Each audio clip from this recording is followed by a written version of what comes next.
Naše dnešné posolstvo je založené na štúdiu témy, ktorú nájdete v Biblii od začiatku do konca a je to kresťanská pravda, učenie o pôste.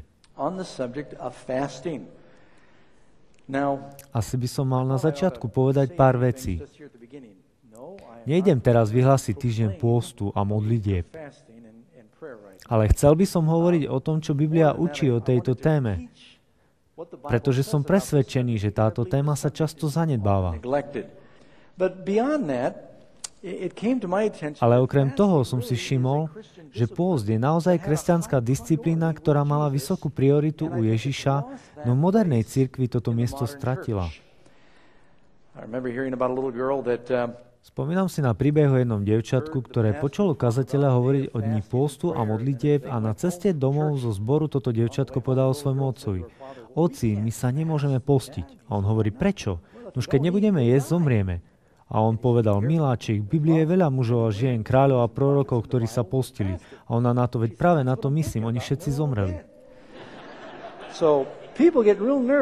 Teda ľudia vždy trochu znervoznejú, keď začnete hovoriť o pôste, pretože jedenie je veľmi osobné. A hovorí sa, že láska k mužovi ide cez žalúdok. Je pravda, že jedenie tvorí podstatnú časť nášho dňa. A ja si trúfam povedať, že v tejto miestnosti je asi vyše 50% ľudí, ktorí tu teraz sedia a počúvajú ma, ktorí neboli ani jeden deň bez jedla za posledný rok, alebo aj dlhšie.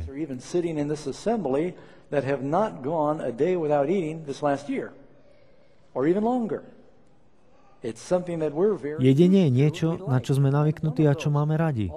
A ja som jeden z takých. A tiež by som mal asi povedať, keďže dnes máme patlak, pohostenie, nechcem, aby ste sa tam cítili vinní. Ja vás učím o pôste, nehovorím, aby ste sa dnes pôstili. Je to jasné každému? Cítite sa teraz lepšie? Dobre?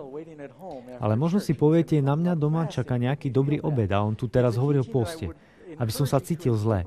Je to učenie, ktoré by som chcel, aby ste prijali do svojho života, ale s jeho uplatňovaním nemusíme začať hneď, samozrejme, ak vás k tomu Pán Boh nepovedie. Otvorte si so mnou Evanjelium Matúša. To bol náš úvodný text. Chcem sa na neho pozrieť znova. Ježiš v kázaní na hore hovorí o pôste. Chceme sa pozrieť na to, čo Ježiš povedal o pôste. Matúš 6, verš 16. A keď sa postíte, nebuďte ako tí pokrytci. Všimnite si, že nehovorí, ak sa postíte, ale keď sa postíte. On to hovorí svojmu ľudu, svojej cirkvi. Nenaznačuje to, že sa od nich očakáva, že to budú robiť. On hovorí, nerobte to nesprávnym spôsobom. Nebuďte ako tí pokrytci zamračení, lebo znetvarujú svoju tvár, aby bolo viditeľné ľuďom, že sa postia. Amen vám hovorím, že už majú svoju odplatu. Ale ty, keď sa postíš, všimnite si znovu, nie ak sa postíš, ale keď sa postíš. Pomá svoju hlavu, ja som to dnes ráno urobil. A svoju tvár umý. Aby nebolo viditeľné ľuďom, že sa postíš, ale tvojmu otcovi, ktorý je v skrytosti a tvoj otec, ktorý vidí v skrytosti, odplatí ti zjavne. Ježiš spomína 3 kresťanské disciplíny a povedal, nerobte to takto, ale takto. Poprvé, on hovorí o modlitbe, keď sa modlite sa takto. Po druhé, hovorí o dávaní almužny. Po tretie a potom hovorí o pôste. Pozrime sa na to. Modlitba je kresťanská nevyhnutnosť. Dávanie je kresťanská nevyhnutnosť, ale nie je veľa cirkví, ktoré učia, že aj pôst je kresťanská nevyhnutnosť. Ježiš dáva tomuto učeniu veľmi vysokú prioritu, no kresťania ho takmer všeobecne zanedbávajú. Súhlasíte? Povedzme si úprimne, kto by chcel chodiť do cirkvi, kde učia, aby sme si odopreli jedlo? To nie je veľmi populárne, ale je to biblické. A ja mám zodpovednosť povedať vám, čo hovorí Božie slovo. Je to tak? Je to také dôležité, že keď sa nad tým zamyslíte, zistíte, že Ježiš začal svoju službu pôstom na púšti a tiež ukončil svoju službu pôstom. 24 hodín od poslednej večere až po jeho smrť na kríži bol bez jedla, postil sa. A vlastne toto bol dosť radikálny pôst, pretože nejedol ani nepil, preto povedal žizním. Ježiš hovorí o pôste ako o kresťanskej nevyhnutnosti, samozrejmosti. Ak niektorí uvažujete, či je to niečo, čo Ježiš naozaj podporuje, či je to novozákonné učenie, môžete si prečítať u Matúša 9. kapitolu verše 14 a 15. Dnes mám pre vás veľa veršov a tiež nejaké súvisiace slajdy. Vtedy pristúpili k nemu učeníci Jánovi a povedali, to boli učeníci Jána, Krstiteľa. Prečo sa my často postíme i farizeovia? Všimnite si, že aj Ján Krstiteľ učil o pôste, aj farizeovia učili o pôste. A tvoji učeníci sa nepostia? A Ježiš im povedal, či môžu svadobníci smútiť, kým je s nimi ženích? Ale prídu dni, keď bude odňatý od nich ženích a vtedy sa budú postiť. Inými slovami, pôst je niečo ako opak hodovania a oslavovania. Ak by som vám povedal, budeme mať oslavu, príďte ku mne domov, budeme sa postiť.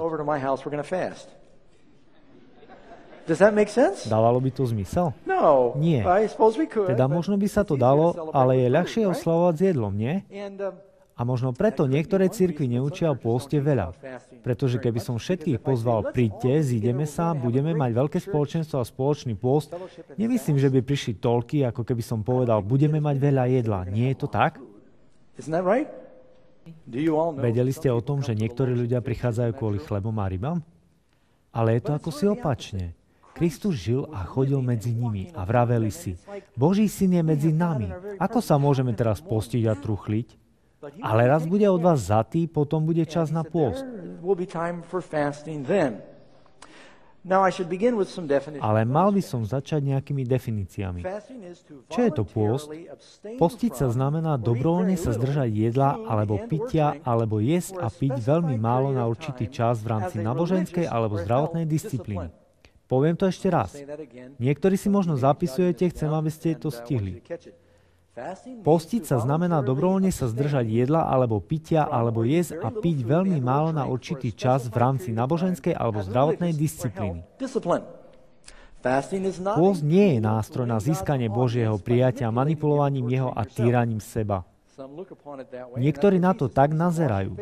Preto Ježiš povedal, umyj si tvár, uče sa, je to niečo medzi tebou a Bohom, keď o niečo žiadaš. Pôst je opak hodovania. Postiť sa môžeme z duchovných, fyzických, mentálnych alebo dokonca z emocionálnych dôvodov. Teraz by som chcel uviesť niektoré duchovné dôvody pre pôst, ktoré nájdeme v Biblii. Poprvé, teda pôst má duchovný význam. My máme základné telesné potreby.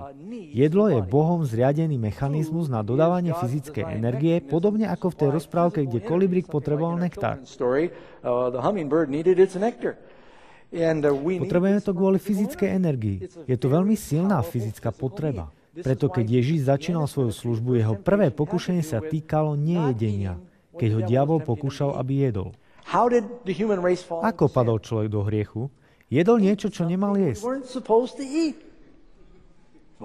Nebola to len Eva, ale aj Adam však. A teda Boh hovorí, musíš získať víťazstvo v tejto oblasti. Teda keď sa postíme, vlastne uplatňujeme sebaovládanie ducha na telo. A to je dobrá disciplína pre kresťanov.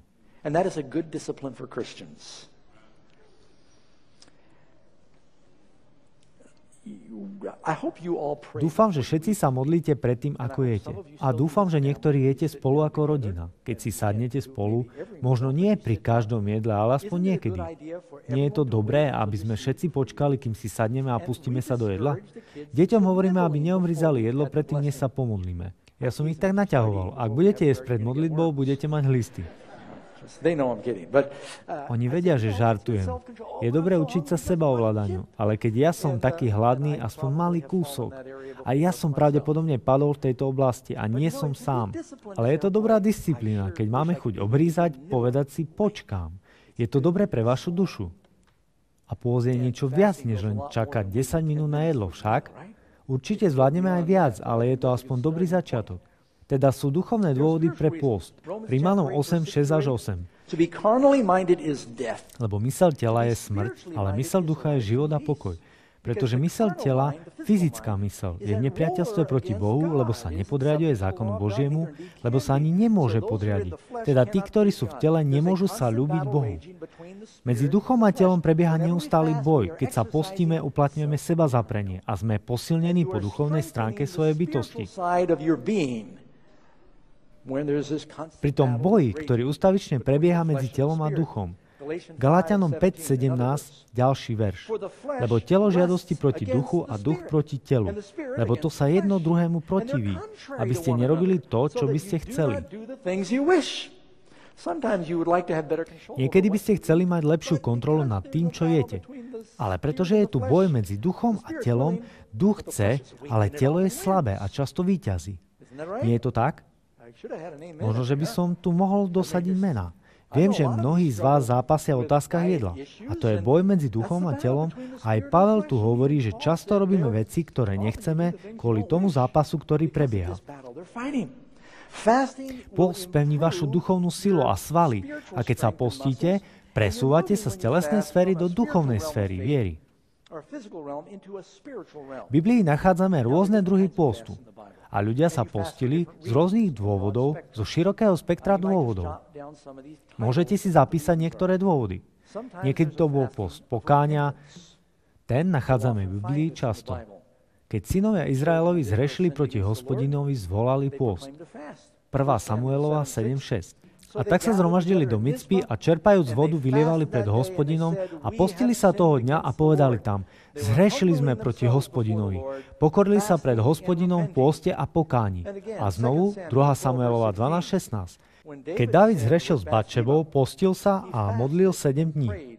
To bol akýsi kombinovaný pôst, kedy sa primúval za dieťa, ktoré bolo chore a robil pokánie zo svojho hriechu. Boli to spojené dva dôvody. Ale častokrát v Biblii modlitba a pokánie ide ruka v ruke s pôstom a pokáním.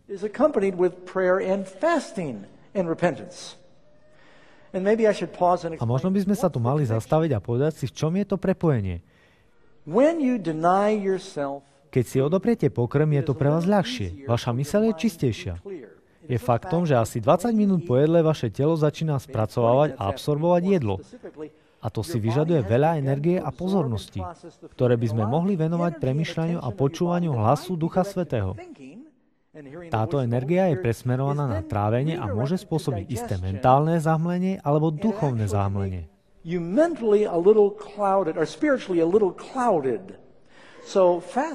Teda pôst je spôsob, ako sa lepšie naladiť na frekvenciu Ducha Svätého a naozaj to funguje.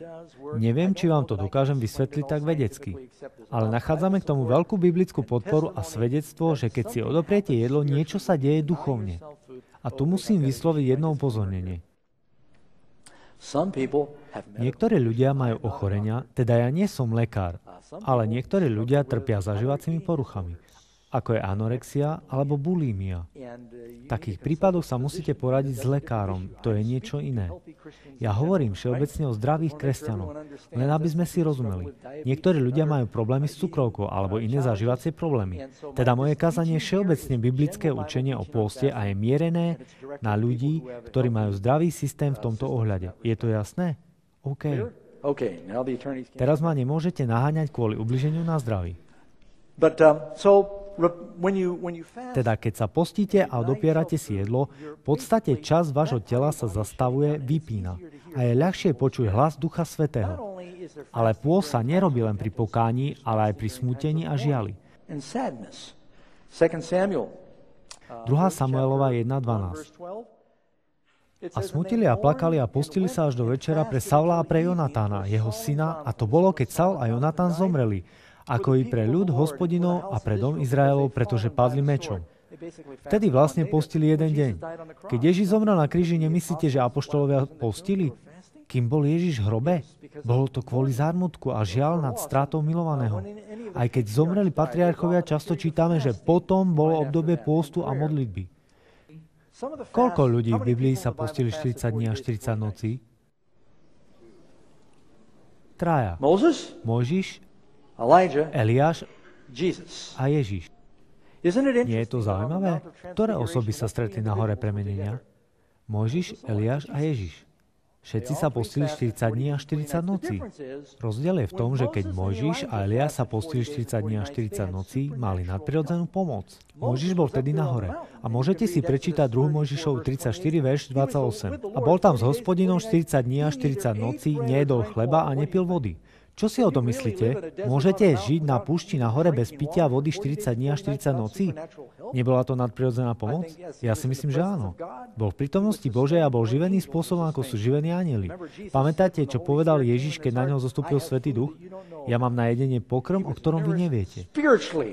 On bol živený duchovne skrze Ducha Svätého. Také veci sa diali. Keď Eliáš utekal do púšte 40 dní a 40 noci, išiel v sile jedného pokrmu. Nechceli by ste mať taký pokrm vo svojom obedári? Anjeli mu donesli pokrm pod nejaký jalovec a čítame, že šiel v sile tohto pokrmu púšťou bez vody, bez jedla 40 dní a 40 noci. Ale Ježišov pol 40 dní a 40 noci bol bez nadprirodzenej pomoci. On pil vodu, ale bol to naozaj vážny pôst. Je to možné. Pamätám si na jedného človeka, ktorý bol vo väzení a v rámci štrajku sa dal na hladovku. V niektorých prípadoch takýchto ľudí krmia na silu, ale v tomto prípade sa rozhodli, že nebudú. Možno sa chceli tohto človeka zbaviť, lebo bol zatiahnutý do politických vecí. Nepamätám si jeho meno, ale vtedy ich nazývali teroristami. Teda bol vo väzení na hladovke a keď nejedol 60-70 dní, v novinách počítali každý deň. Vydržal 80 dní, no napokon zomrel. Ale on pri hladovke pil vodu. Teda ľudia dokážu vydržať bez jedla oveľa dlhšie, než si myslíte. Koľký z vás hovoria, že zomierajú od hladu, keď obed meška 20 minút?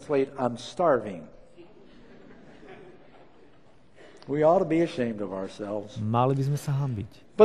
Teda Mojžiš a Eliáš to vydržali 40 dní a 40 noci bez jedla a vody. Nadprirodzene. A inde v Biblii je reč o prísnom pôste, ale nikdy netrvá dlhšie ako 3 dní.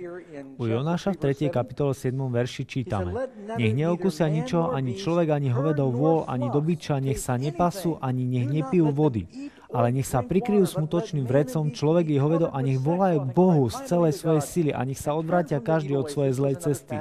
Toto je ďalší pôst pokánia bez jedla, bez vody. Sice tu sa nepíše, ako dlho trvalo, ale takmer určite netrval 40 dní. Všetok dobytok by po niekoľkých dňoch zomrel. Pravdepodobne 3 dní. Ďalší pôst nachádzame v skutkoch u Pavla. Pamätáte na Pavlovú skúsenosť, keď sa stretol s Pánom na ceste do Damašku? Tam sa píše: a bol tak 3 dní, čo nevidel a nejedol ani nepil. Skutky 9.9. Uvedomil si, že prenasledoval a zabíjal kresťanov a prenasledoval Krista. Bojoval proti vlastnému Mesiášovi a bol taký uchvátený pokáním, že bol 3 dní na prísnom pôste. A potom začias Ester. Keď všetci Židia mali byť vyhladení na základe kráľovho dekretu, ona prišla pred kráľa a povedala svojim poslom, aby povedali Mardochejovi: Postite sa za mňa a nejedzte ani nepite 3 dní, ani vodne, ani v noci. Ester 4.16. To bolo vtedy, keď povedala: Pôjdem ku kráľovi a ak zahyniem, zahyniem.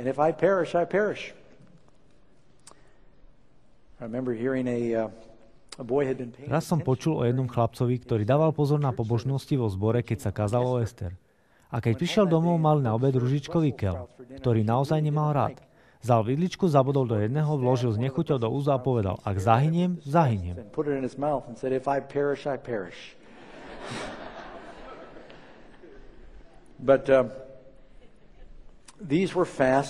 Ale tieto posty boli prísne. Netrvali dlhšie než 3 dní. Vždy musíte byť opatrní, ak chcete vydržať aj jeden deň bez vody. Toto by som nedoporučoval. To boli záležitosti života a smrti. Môžeme sa postiť a modliť o vedenie a ochranu od Pána. Ezdráž 8.21. Predtým, než Izraelite odišli z Perzie späť do zasľúbenej zeme, prosili o Božie vedenie a ochranu. A vyhlásil som tam pôst pri rieke Ahave, aby sme sa ponižovali pred svojim Bohom, hľadajúc od Neho priamu cestu pre seba, pre svoje deti a pre všetko svoje imanie. Modlili sa o ochranu pred lúpežníkmi po ceste. A opäť skutky 13.2 a 3. To je novzákonné učenie. A keď slúžili Pánovi a postili sa, povedal Svätý Duch: Nože mi oddelte Barnabáša a Saula ku dielu. Všimnite si, že Duch Svätý prehovoril potom, keď sa postili. Myslím, že veľakrát nám ujde, čo nám Boh chce povedať, pretože sa síce modlíme, ale sa nepostíme. Aby sme naozaj počuli, čo hovorí hlas Ducha Svätého. Naozaj na tom niečo je, keď sa modlíme a postíme. Jeden dôvod, prečo to funguje. Keď sa postíte, budete hladní. Niektorí ľudia mi hovoria: Vieš, Dag, ja sa nemôžem postiť. Prečo nie? Ja naozaj vyhľadovujem. Veď všetci vyhľadujeme. O to práve ide. Pri poste musíte byť hladní, ale viete čo? Po istom čase váš žalúdok a traviaci systém sa prispôsobí. Hovorím o prípadoch, kedy sa postíte deň a viac. Potom sa to zvláda ľahšie a takto môžete vydržať bez jedla celé dni. Ale mal by som povedať, že v dnešnej dobe si neviem predstaviť dôvod, ktorý by vás viedol k postu na týždeň a viac.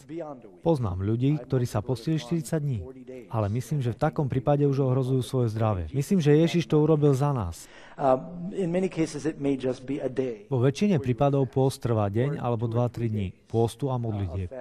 Niekedy to závisí od telesnej konštrukcie a veku. Keď sme starší, je to ťažšie. A malé deti, keď ich učíme postiť sa ako rodičia, možno by sme im mali dať ľahké, jednoduché jedlo, pretože oni majú rýchle spaľovanie energie ako kolibriky. Teda musíme byť v tom rozumní. Teda môžeme sa modliť a postiť sa o Božie vedenie. Skutky 13:2-3. Nože mi oddelte Barnabáša a Savla ku dielu, ku ktorému som ich povolal. Vtedy, keď sa boli postili, pomodlili sa a položili na nich ruky a prepustili ich. Modlitba a pôzol Božie vedenie. Niekedy v živote stojíme pred ťažkými rozhodnutiami. Nestretávam často ľudí, ktorí by mi povedali, idem sa ženiť, vydávať. Nie som si istý, či je to správna osoba. Budem sa postiť a modliť. To by bolo správne. Poviem vám, ak je niečo, za čo by ste sa mali postiť a modliť, tak je to práve to. Je to veľmi dôležité rozhodnutie, tak? Modlite sa a postite za človeka, s ktorým máte stráviť zvyšok života. Proste Boha, aby vám dal presvedčivé usmernenie. Keď stojíte pred veľkými rozhodnutiami, je to dobrý nápad investovať istý čas do modlitieb a postenia a usmernenie. To znamená, že môžete vyhradiť postup pol dňa alebo povedať si, dnes budem mať len jedno jedlo. Môžete to robiť niekoľko dní. Niektorí, ktorí majú sedavé zamestnanie, sa môžu postiť a modliť dlhšie. Pre tých, ktorí pracujú fyzicky, je ťažké postiť sa 2-3 dní, pretože im dôjde para. A môžu sa rozhodnúť pre jednoduchší post. Niekedy sa môžete postiť tak, že budete len na ovoci alebo šťavách. Je veľa spôsobov, ako sa to dá robiť. Proste odoprieť si pokrm, aby ste mohli usmerniť svoju myselnú modlitbu. Mohol by som spomenúť, že ak čítate históriu reformácie, tí, ktorí prekladali Bibliu, Wycliffe, Tyndale, Luther a iní, ak sa dostali k dôležitému miestu a chceli vystihnúť hĺbku pri preklade, boli by ste prekvapení, koľkí z nich sa postili tak, že jedli len veľmi jednoduché jedlo, aby mali jasnú myseľ.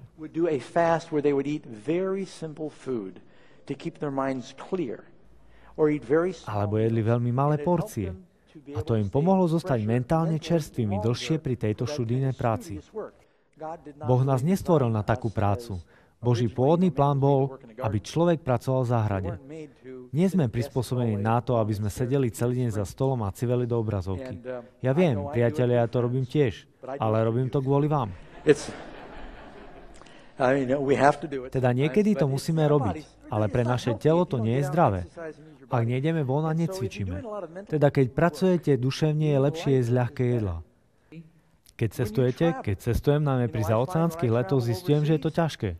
Pretože niekedy sedíte v lietadle 10 až 14 hodín a nemôžete robiť pomaly nič, len jesť alebo čítať. A tak zápasíte. Ale nerobíte nič, len sedíte. A to je zlé. Nerobiť nič, len jesť. A tak keď idem na takú dlhú cestu, tak sa modlím, aby mi Boh dal sebaovládanie. A často, keď sa podáva jedlo, poviem ďakujem. A nejem, lebo aj tak tam len sedím. A to nie je najlepšie pre zdravie.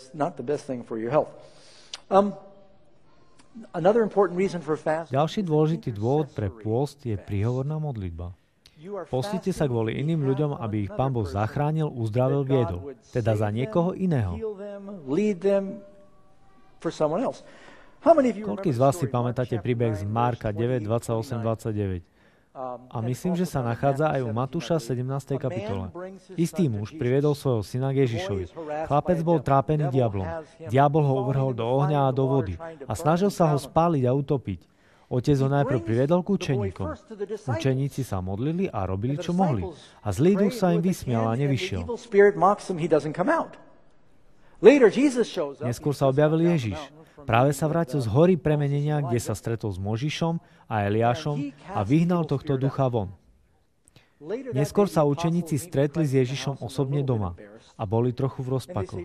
A pýtali sa ho, Ježiš, prečo sme my toho ducha nemohli vyhnať? Pamätáte, čo Ježiš povedal? Toto pokolenie nemôže výjsť nejakým činom, iba modlitbou a pôstom. Teda učil Ježiš, že pôst je súčasťou kresťanstva? Áno. Modlitba a pôst. Raz som sa rozprával s jedným známym, ktorý mal veľké problémy so svojím synom. A povedal mi, Doug, ja neviem, čo mám robiť. Skúsil som už všetko možné, modlím sa. A ja som mu povedal, brat, skúsil si s modlitbou aj pôst? A on ostal trochu zarazený. Pretože, ako som povedal, veľa ľudí to nerobí. Mnohí sa nepostili ani deň už dlhšie obdobie. A potom mi hovorí, nuž, to som neskúšal. A keď som mu prečítal tento príbeh, povedal, ja to teda spravím. Chlapec sa vzdiaľoval od pána, nechodil do zboru.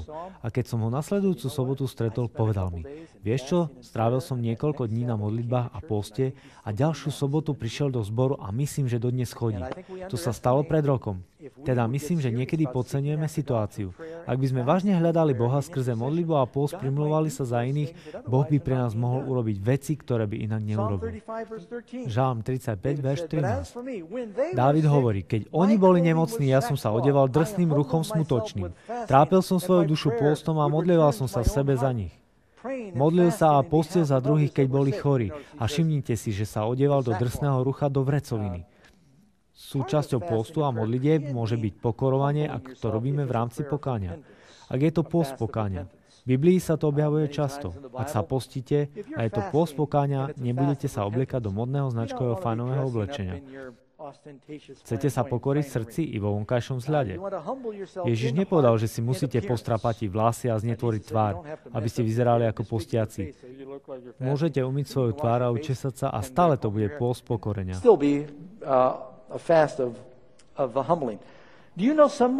Poznáte niekoho, za koho by ste sa mali prihovárať na modlitbe? Máte niekoho milovaného, za koho sa modlíte, alebo niekoho, kto je chorý alebo zápasí?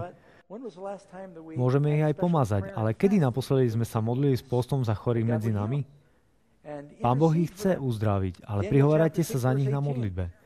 Daniel 6.18. Keď Daniel bol v jame lvov a hrozila mu smrť, vtedy odišiel kráľ do svojho paláca a strávil noc v poste. Nepostil týždne, ale zvyčajne pre kráľov piekli v paláci a keď mu doniesli večeru, povedal nie. Keď mu doniesli raňajky, povedal nie. Strávil noc v poste. Prečo? Kvôli Danielovi. Ani nedal doniesť hore pred seba hudobné nástroje. Znovu to potvrdzuje, že pôst nejde dokopy so slavou a veselením sa. Pôst je vážna vec. 2. Korinťanom 11.27 Pavol píše, práci a v námahe, v deniach často, o hlade a smede, v postoch mnoho ráz. Teda bol pôst niečo, čo Pavel urobil raz, dvakrát počas svojej služby? Alebo aké slova používa? Mnoho ráz. Bola to súčasť jeho života.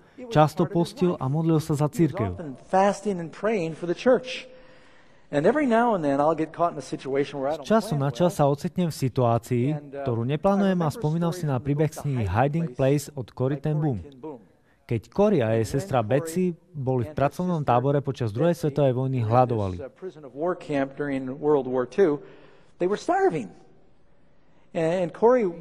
Corrie rada jedla a plakala, že hľadujú a nemajú jedlo. Mali len trochu jedla, v ktorom boli chrobáky a zhnité zemiaky. A Betsy mala vždy taký pozitívny postoj. Povedala, Corrie, modlíme sa, aby nám to Pán Boh počítal ako pôst pre neho. A to zmenilo celé jej vnímanie situácie. Tak vždy, keď sa dostanem do situácie, že nemám jedlo, keď cestujem alebo si zabudnem kúpiť jedlo a som v hoteli sobotu ráno, viete, ja v sobotu nechodím do reštaurácií. Vtedy sa modlím. Páne, zabudol som si to naplánovať, mal som na to pamätať. Prikázanie hovorí pamätaj. A ja som zabudol. Prosím, započítaj mi to, dnes ráno sa budem postiť. A viete čo? Vo väčšine prípadov, kedy sa mi to stalo, Boh ma prekvapí. Napríklad zistím, že hotel, v ktorom som, servíruje raňajky zadarmo, alebo niečo podobné. Teda keď sa ocitnete v podobnej situácii, povedzte Bohu, Pane, asi sa budem postiť a modliť sa. Využijem to. Niekedy, keď čítate Božie slovo a študujete nejakú tému a nerozumiete nejakému učeniu, modlite sa o porozumenie a môžete sa pritom postiť. Nemusí to byť týždeň ani celý deň. Môže to byť len vynechanie jedného pokrmu. Ja mám taký zvyk a možno teraz klesnem vo vašich očiach. Ale väčšinou sobotu ráno, teda nie každú sobotu sa modlím, študujem, premýšľam a zistil som, že keď sa najem, unavím sa. A tak často vynechám raňajky a zjem len nejaký orieškový mix po ceste do zboru. Pretože je lepšie pre mňa chápať a vysvetľovať Božie slovo, keď nemusím tráviť veľkú dávku jedla.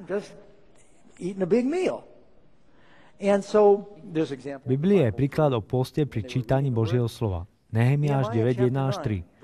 Potom 24. dňa toho istého mesiaca zhromaždili sa synovia Izraelovi postiať sa a súd oblečený v smutočnom ruchu drsnom a majúc zem posypanú na sebe. To bol tiež post pokánia za ich hriechy, pretože sa poženili s pohanskými ženami. A seme Izraelovo sa boli oddelili od všetkých synov cudziny, od tých, s ktorými pracovali a ktorých si pobrali. A stojac vyznávali svoje hriechy a nepravosti svojich otcov.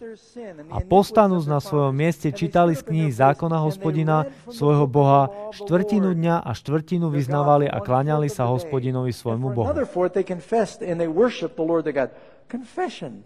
Vyznávali, modlili sa, robili pokánie, postili sa.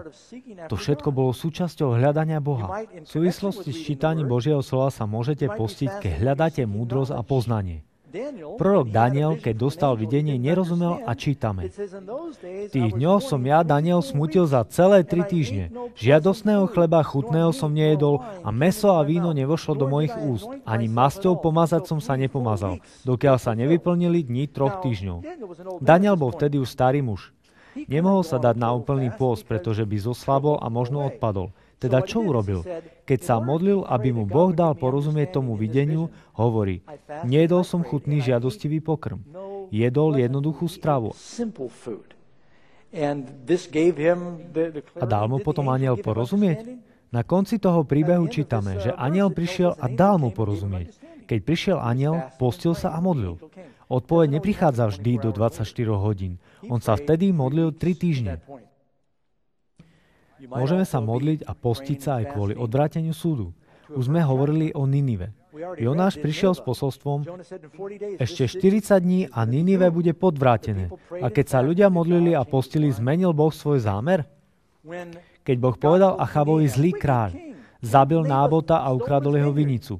Potom prišiel Eliáš a povedal mu, Boh videl, čo si urobil, preto tvoje kráľovstvo bude zničené. A keď sa Achab pokoril, postil sa, plakal, obliekol sa do vrecoviny. Viete, čo povedal Boh? Povedal Eliášovi, či si videl, že sa ponížil Achab, ten zlý kráľ, predo mnou? Pretože sa ponížil pred mojou tvárou veľmi, nezničím jeho kráľovstvo za jeho dní. Počkám, kým nezomrie. Boh odvrátil svoj súd, pretože Achab sa postil a modlil. V Biblii snad neexistuje príbeh, ktorom by Pán Boh nereagoval na to, keď sa ľudia pokorili. Čo si spomínam? Vždy, keď sa synovia Izraelovi pokorili, postili sa a modlili, buď si kúpili viac času, alebo Boh úplne stiahol svoj zamýšľaný súd. V knihe proroka Joela v 2. kapitole verš 12 a 14 je niečo pre nás na zapamätanie posledných dňoch, pretože Joel je prorokom aj do posledných dní.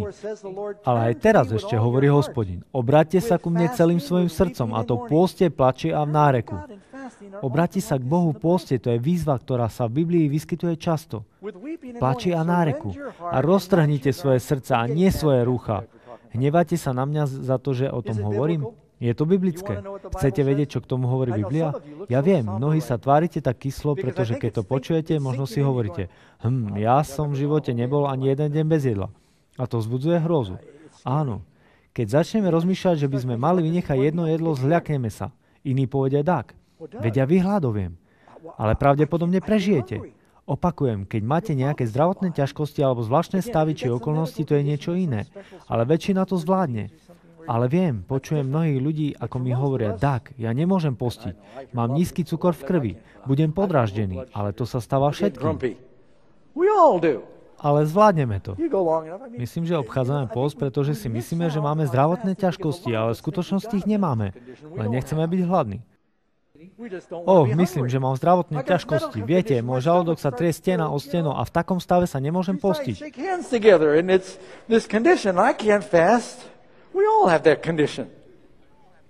Ale my všetci máme tento stav, je to tak? Hovorí sa tomu hlad. Naše telá sú navyknuté na časté jedlo. A keď začneme hovoriť o nejedení, môže vzniknúť reakcia. Ale viete čo?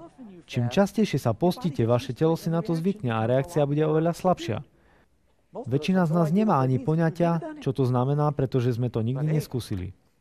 Ale hovorím to ja alebo Biblia? Je to učenie Biblie, priatelia. Hospodin hovorí, v pôste, v pláči a v náreku a roztrhnite svoje srdce a nie svoje rucha.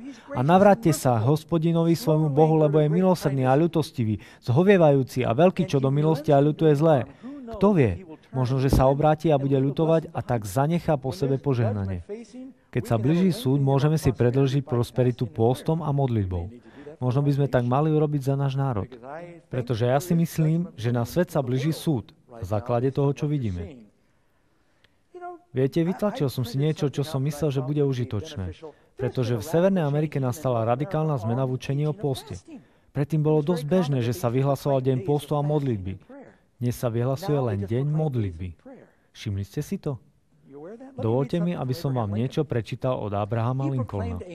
Abraham Lincoln vyhlásil Národný deň pôstu na stredu 30. novembra. Dnes je to deň vďaky zdania, Thanksgiving. Je to dnes deň pôstu?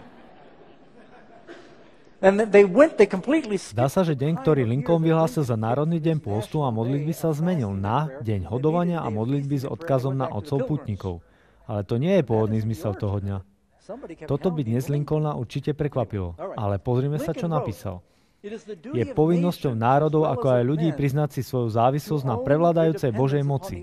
Vyznať svoje hriechy a prestúpenia v pokornej ľútosti, ale s nádejou, že skutočné pokánie povedie k milosrdenstvu a odpusteniu. Patrí sa nám teda, aby sme sa pokorili pred mocou, ktorú sme ranili, vyznali naše hriechy ako národ a modlili sa za milosť a odpustenie. A potom vyhlásil deň pôstu, ale teraz sa vyhlasuje len deň modlitby. Pôst sa vynechal. A ešte niečo iné. V roku 1877, vidíte, oni mali dní pôstu častejšie, než si myslíte. V štáte Minnesota rok predtým zničili farmárom úrodu kobylky, ktoré úplne spustošili obilie. Na jar sa všetky kobylky začali liahnuť zo zeme. V rovnakom čase kličilo obilie. Guvernér John Pillsbury vyhlásil na 26. apríla deň pôstu a modlitby. To bol druh pôstu, kedy sa nejedlo nič a modlilo. A ľudia sa zapojili. 3 alebo 4 dní sa modlili a postili sa za túto pohromu kobyliek, ktorá sa tiahla celým stredozápadom Ameriky. A viete čo? Boh zoslal veľký ničivý mráz, ktorý neuškodil obiliu, ale zahubil všetky kobylky a toho roku mali farmári bohatú úrodu. V reakcii na deň pôstu a modlitieb. Boh aj dnes vypočúva modlitby. Ale myslím si, že niekedy nám uchádza tá intenzita zasvetenia, o ktorej Biblia hovorí a ktorá s tým súvisí.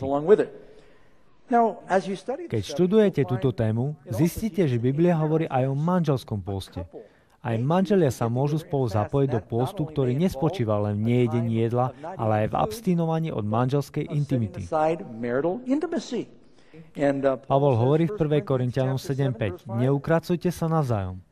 Manželovo telo patrí manželke a manželkyné patrí manželovi. Manželia sú jedným telom.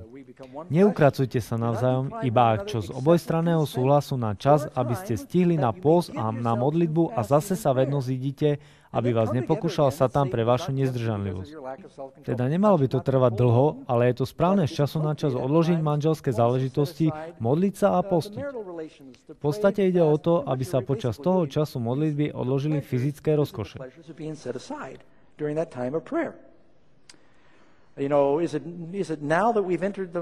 Myslím, že islamský svet práve teraz slaví mesiac Ramadán. Myslím, že je to práve tento mesiac. Je zaujímavé, že oni postia celý deň. A nechcem byť kritický, ale robia to zvláštne. Teda oni možno ani nefajčia, podobne ako katolíci pred Veľkou nocou. Čiže fajčiari celý deň nefajčia, odopierajú si manželské intimnosti, nejedia žiadne jedlo. Ale keď zájde slnko, tak to všetko doženú. Ja sa z toho nechcem vysmievať a znevažovať ich, ale pravdepodobne to nie je zdravé. Katolícky 40-dňový pôst pred Veľkou nocou je podobný, niektorí si odoprú whisky, niektorí cigarety. Ale ak je niečo hriechom počas pôstu, tak to je hriechom aj mimo pôstu. Teda hriech je hriech. Nerobíme Bohu láskavosť, keď mu povieme, nebudem napríklad používať tvoje meno nadarmo počas pôstu a modlite. A teda očakávam, že vypočuješ moje modlitby. To nie je pôst, ktorý od nás Boh chce. On chce naše srdcia. A s tým by mala byť spojená konzistentná poslušnosť.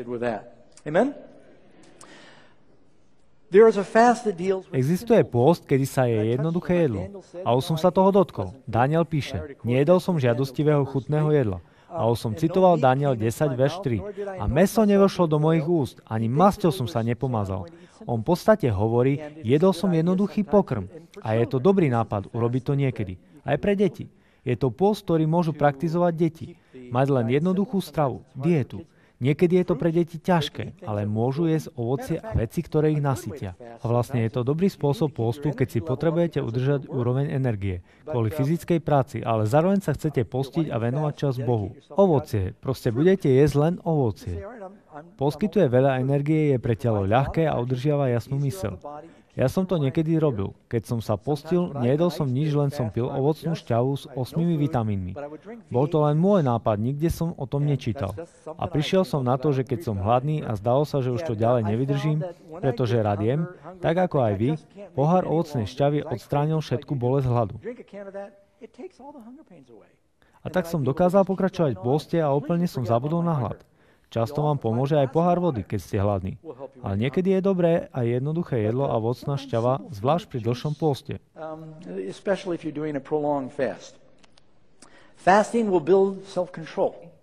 Pôst buduje sebaovládanie. A je pravda, že duch je hotový, ale naše telo je slabé.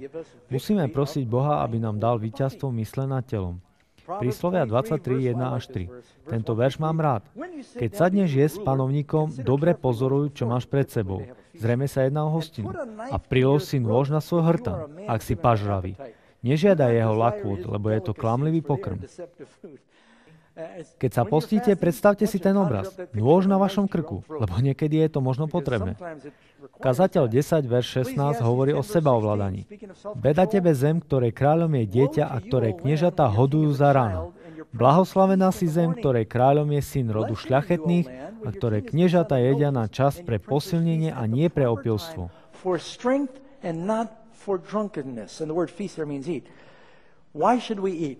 Prečo máme jesť? Aby sme mali hody a orgie? Jeme kvôli opilstvu či obžerstvu? Asi sme to všetci videli. Niekedy tomu hovoríme patlak. Sledujte, my dnes máme patlak. Každý sa bude pozerať na toho druhého a do jeho taniera. Ale bude to dobré. Máme jesť pre posilnenie, nie pre obžerstvo, ako sme čítali. Pôst buduje sebaovládanie. Pôst prináša aj zdravotný úžitok. O tom sme už hovorili. Teda nemusí to súvisieť s duchovnými vecami. Koľkých ľudí poznáte vo svete, ktorí sa postia a ani nie sú veriaci?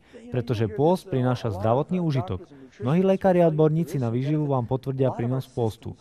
Veľa našich telesných orgánov trpí, pretože si nikdy neoddychnú.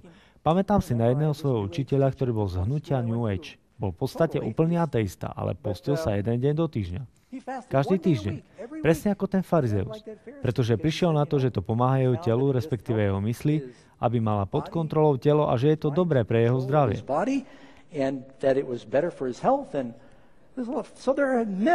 Teda pôst je prospešný pre zdravie a mnohí ľudia to zistili. A jeho účinky sú v dispozícii aj pre vás. Teraz, váhal som, či vôbec spomenúť tento aspekt pri našom štúdiu. Ale keď hovoríme o pôste, myslím, že je dôležité, aby sme si uvedomili, že sme sa veľmi vzdialili od tohto biblického učenia. Čo je opakom pôstu? Hodovanie, nenásytnosť a pažravosť. Tak? Prečím nás Ježiš varoval, keď hovoril o svojom druhom príchode?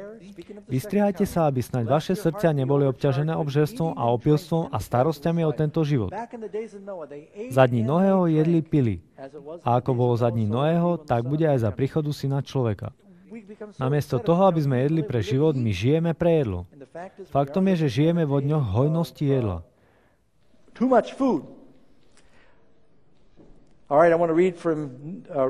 Chcem vám prečítať článok z National Geographic, ktorý sa objavil pred rokom v auguste 2004 a bolo to dosť šokujúce vydanie. Počúvajte, taniere sú väčšie, porcie sú väčšie, aj ľudia sú väčší. V USA sa počet obéznych dospelých ľudí od roku 1971 zdvojnásobil. 1/3 dospelých je obézna, teda nielen s nadváhou. Výskumníci prišli na to, že k epidémii obezity prispieva stravovanie mimo domu. Toto nie je náboženský článok, je to National Geographic. Možno to súvisí s Big Macovou a Big Gulpovou mentalitou. Od roku 1977 do roku 1996 priemerný americký hamburger sa zväčšil takmer o 40 gramov a nealkoholické nápoje asi o 200 ml. Poprvýkrát v histórii, dávajte pozor, priatelia, v dnešnom svete je presne toľko prevyživených ľudí, koľko ich je podvyživených. My často myslíme na ľudí vo svete, ktorí hľadujú, ale žijeme vlastne v dobe, kedy už bude viac prevyživených ľudí, než podvyživených. A myslím, že je čas skriesiť biblické učenie o pôste.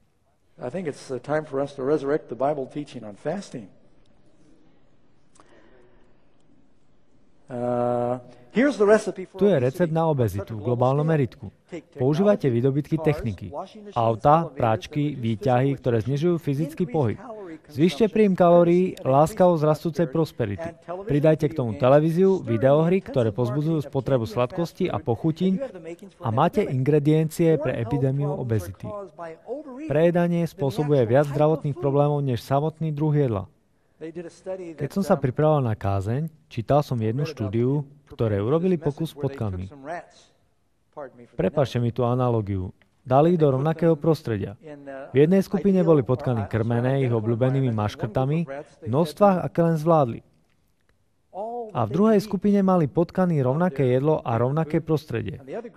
Ale dávali im len minimálne množstvo potravy. Tie, ktoré jedli menej, žili oveľa dlhšie ako tie, ktoré boli prekrmované.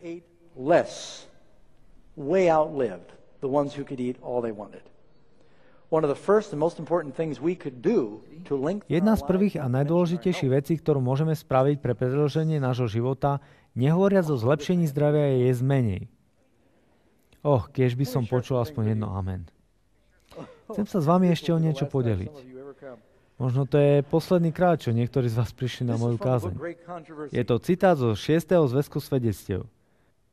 Na sobotu by sme nemali pripravovať väčší výber jedál alebo väčšie množstvo potravín ako na iné dni. Namiesto toho jedlo by malo byť jednoduchšie a malo by sa jesť menej, aby myseľ bola jasná a silná pre pochopenie duchovných vecí. Robíme to tak, alebo práve opačne? Viete, idete k niekomu na návštevu a ako kazateľ som často pozvaný a ľudia chcú urobiť dobrý dojem. A tak niekedy si môžem vybrať z 30 rôznych vecí. V záhrade Eden prišli k stromu, najedli sa z neho a to bola ich strava. Jedna vec. Alebo chodili od stromu k stromu. Ale vlastne to nemôžem dokázať.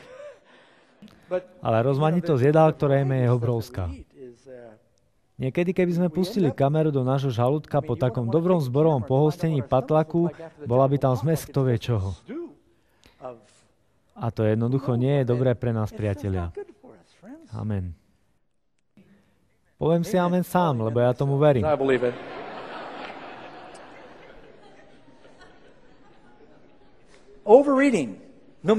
Prejedanie. Bez ohľadu na druh a kvalitu jedla obcháva stroj života a spomaľuje jeho prácu. Môže to byť dobré jedlo, ale nemôžete jesť príliš veľa ani z dobrého jedla. Ďakujem, teraz sa cítim lepšie. Koľkí sú na nízkom stupni duchovnosti, pretože sa nezaprú v otázke svojej chute. Energia mozgových nervov je otupovaná a takmer paralizovaná prejedaním. To je z knihy Rady o výžive a pokrmoch, 63. Vlastne v knihe Rady o výžive a pokrmoch je celá kapitola o prejedaní. Nemám čas vám ju celú čítať a vy by ste tu asi nechceli celý čas sedieť a počúvať. Je veľmi užitočná a trochu usvedčujúca a myslím, že je veľmi relevantná v našom veku. Priatelia, na základe všetkých údajov to vyzerá tak, že jeme príliš veľa, celkovo ako národ. A to, čo sa deje v spoločnosti, väčšinou platí aj v cirkvi. Prejedanie sa dokonca aj najjednoduchším jedlom ochromuje citlivé nervy v mozgu. Ja by som povedal nervy v žalúdku, ale prejedanie ovplyvňuje mozog.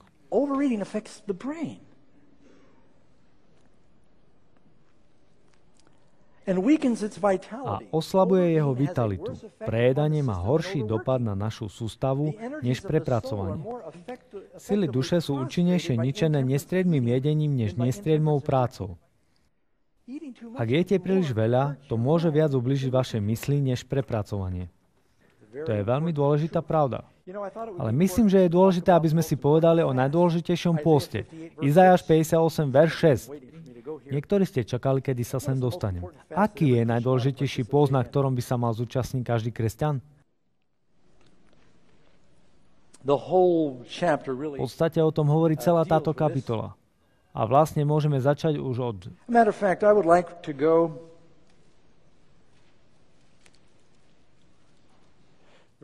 verša. Vydržte to. Myslím, že máme čas prečítať to. Izaiáš 58. kapitola, verš 2. Sice ma hľadajú deň ako deň a žiadostiví sú poznať moje cesty ako národ, ktorý činí spravodlivosť a neopúšťa súdu svojho Boha. Dopytujú sa ma na súdy spravedlivosti, chcú byť v blízkosti Boha. A hovoria, prečo sa postíme, keď nevidíš, trápime svoju dušu, keď nechceš vedieť? Inými slovami, my rituálne postíme a ty si to ani nevšimaš. A Pán Boh im vysvetlí, že to chce viac než len pôst. Hľa, v deň svojho postu prevádzate svoju vôľu a honíte všetkých svojich robotníkov. Hľa, postíte sa na to, aby ste sa preli a vadili a bili pesťou bezbožnosti. Inými slovami, vaše srdce nie je zmenené. Nepostite sa vy tohoto dňa tak, aby bolo počuť na výsosti váš hlas. Či toto má byť pôst, aký som vyvolil? Deň, aby človek trápil svoju dušu? Či to, aby zvesil svoju hlavu ako trstina a poslal si smutočné vrece a popol? Či to nazoveš pôstom a dňom príjemným Hospodinovi? 6. verš. Tu je napísané, čo Pán Boh chce. A či nie je toto pôst, aký som vyvolil, rozopäť putá bezbožnosti, rozviazať uzly jarma, odvrátiť sa od bezbožnosti. Rozviazať uzly jarma, prepustiť zlomených na slobodu, nie prenasledovať iných. A aby ste roztrhli každé jarmo? Či jazda nie je to, aby si lámal lačnému svoj chlieb a chudobných vyhnaných uviedol do svojho domu? Toto je práca cirkvi. Keby si videl nahého, aby si ho zaodial a neskrýval sa pred svojim telom. Inými slovami, predstavte si na chvíľu ľudí v starom Izraeli. Idú svojou cestou, postia sa, obliekajú sa do vrecovín, majú vo vrecku peniaze a prechádzajú okolo ľudí, čo sú hladní, nahí a nestarajú sa o svojich bližných, ale hovoria: Pane, veď my sa postíme, ty nás musíš vypočuť a dať nám, o čo ťa prosíme. Ale Boh hovorí: ušla vám pointa postu, ak nemilujete mňa ani svojho bližného. Viete si to predstaviť? Keby si videl nahého, aby si ho zaodial a neskrýval sa pred svojim telom, všetci sme bratia a sestry.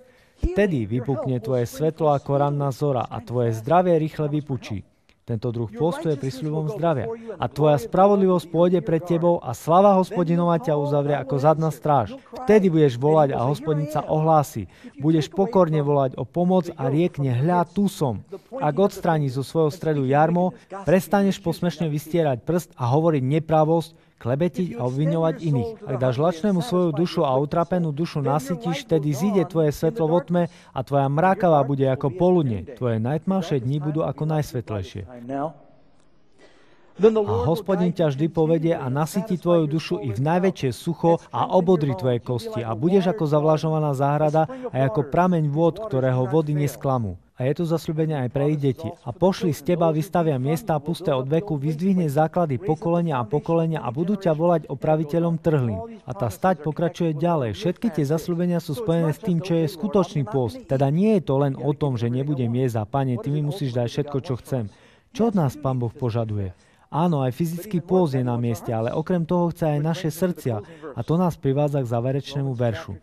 Rimanom 12, 1 a 2. Prosím vás tedy, bratia, pre rôzne milosrdenstvo Božie, že by ste dali svoje tela v živú obeť svetu a ľubu Bohu. A nepripodobňujte sa tomuto svetu, ale sa premente obnovením svojej mysli. Pán Boh chce, aby sme mu odovzdali celý náš život. To je skutočný pôst, hľadanie Boha, aby sme nežili len pre osobný pôžitok, ale aby sme zistili, čo robí radosť jemu.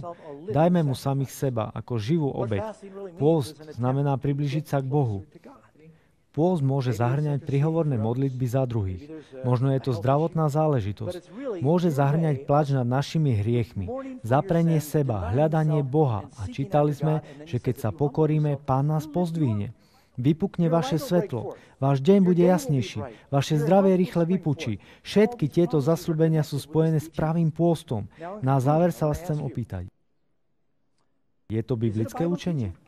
Chcete vedieť, čo hovorí Biblia? Modlíme sa, aby nám Pán dal svoju milosť. A nech nám dá múdrosť, kedy a ako sa postiť. Možno to bude u každého trochu iné, ale som presvedčený, že žijeme v dobe, kedy potrebujeme znovu objaviť požehnanie z postu a modlitby. Amen.